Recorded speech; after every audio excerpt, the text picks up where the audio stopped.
Well, a lot of things have happened since the last time I saw you. I just want to talk a little bit about that war in the Persian Gulf. Big doings in the Persian Gulf. You know my favorite part of that war? It's the first war we ever had that was on every channel plus cable. And the war got good ratings, too, didn't it? Got good ratings. Well, we like war. We like war. We're a warlike people. We like war because we're good at it. And you know why we're good at it? Because we get a lot of practice.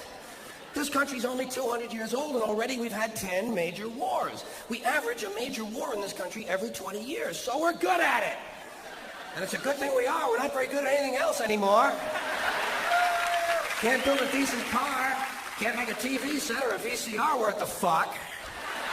Got no steel industry left. Can't get health care to our old people. Can't educate our young people. But we can bomb the shit out of your country, all right? Huh?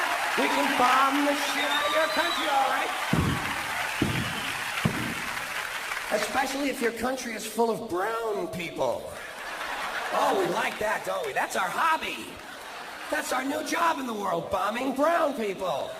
Iraq, Panama, Grenada, Libya, you got some brown people in your country. Tell them to watch the fuck out, and we'll goddamn bomb them. But when's the last white people you can remember that we bombed? Can you remember the last white? Can you remember any white people we've ever bombed? The Germans. The Germans are the only ones. And the only reason for that is because they were trying to cut in on our action. They wanted to dominate the world. Bullshit. That's our fucking job. That's our fucking job.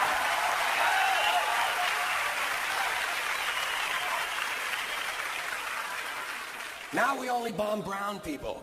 Not because they're trying to cut in on our action, just because they're brown.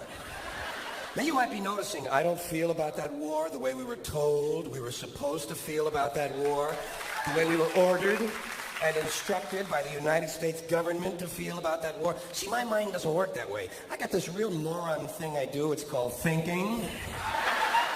And I'm not a really good American because I like to form my own opinions. I don't just roll over when I'm told to. Sad to say, most Americans just roll over on command. Not me. Not me.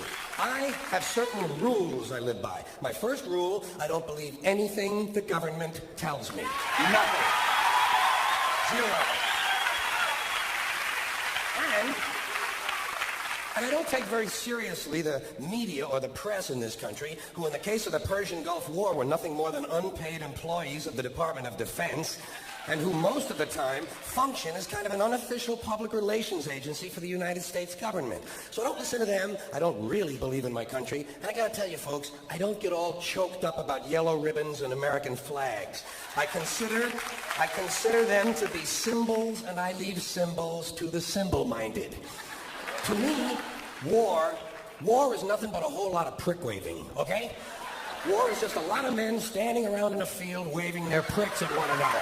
Simple thing, that's all it is. Men are insecure about the size of their dicks, and so they have to go to war over it. That's what all that asshole jock bullshit is all about. That's what all that adolescent macho male posturing and strutting in bars and locker rooms is all about. It's called dick fear. Men are terrified that their pricks are inadequate, and so they have to compete to feel better. And because war is the ultimate competition, basically men are killing one another in order to improve their self-esteem. You don't have to be a history major or a political scientist to see the bigger dick foreign policy theory. It sounds like this. What? They have bigger dicks? Bomb them! And of course the bombs and the rockets and the bullets are all shaped like dicks.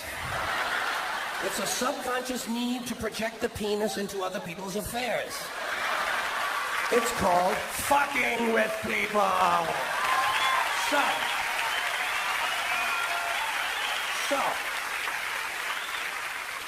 as far as I'm concerned, that whole thing in the Persian Gulf, nothing more than a big prick-waving dick fight.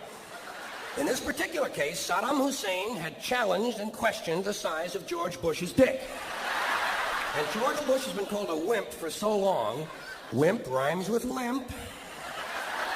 George has been called a wimp for so long that he has to act out his manhood fantasies by sending other people's children to die.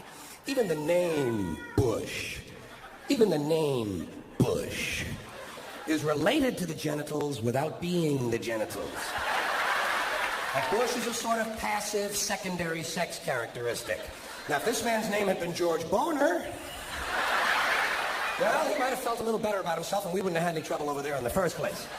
This whole country has a manhood problem. Big manhood problem in the USA. You can tell from the language we use. Language always gives you away. What did we do wrong in Vietnam? We pulled out. Not a very manly thing to do, is it? When you're fucking people, you gotta stay in there and fuck them good, fuck them all the way, fuck them till the end, fuck them to death, fuck them to death. Stay in there and keep fucking them until they're all dead. We left a few women and children alive in Vietnam, and we haven't felt good about ourselves since. That's why George Bush had to say in the Persian Gulf, this will not be another Vietnam. He actually used these words, this time we're going all the way. Imagine an American president using the sexual slang of a 13-year-old to describe his foreign policy. If you want to know what happened in the Persian Gulf, just remember the names of the two men who were running that war, Dick Cheney and Colin Powell. Somebody got fucked in the ass.